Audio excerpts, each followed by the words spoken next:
আপনি কি ঈশ্বরকে ডাকেন, নাকি শুধু প্রয়োজন হলে মনে করেন? আপনি কি ভক্ত, নাকি শুধু আশ্রয় খুঁজেন?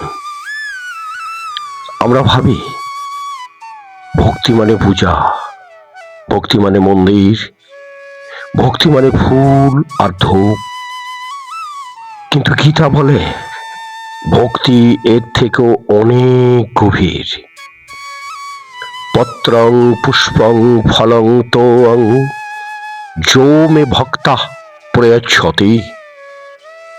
শ্রীকৃষ্ণ বলেন, একটি পাতা, একটি ফুল, এক ফোঁটা জল ভক্তি ভরে দিলে আমি গ্রহণ করি। ঈশ্বর দান চান না, ঈশ্বর চান না বড় আয়োজন।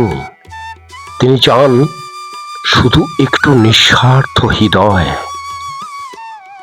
ভক্তি মানে ভয় নয়, ভক্তি মানে দর কষাকষি নয়, ভক্তি মানে একটি গভীর সম্পর্ক, যেখানে আপনি কিছু না চাইতেও ঈশ্বরকে ভালোবাসেন।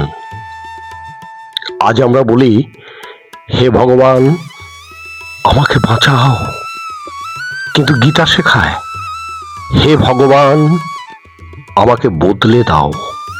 এই পার্থক্যটাই ভক্তি।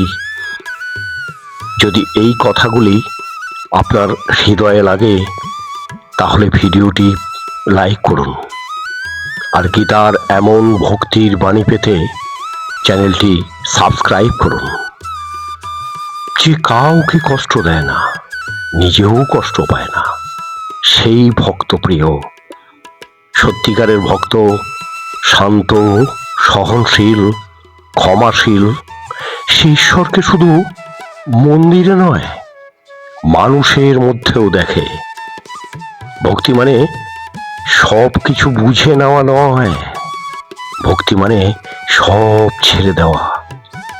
যেদিন আপনি বলবেন, হে কৃষ্ণ যা হবে তুমি দেখো, সেই দিন থেকেই শুরু হয় ভক্তি। না, ভক্তি কোনো নিয়ম নয়, ভক্তি একটি অনুভব, আর যেখানে অনুভব আছে সেখানেই ঈশ্বর। Radhe Radhe. Thank you for watching.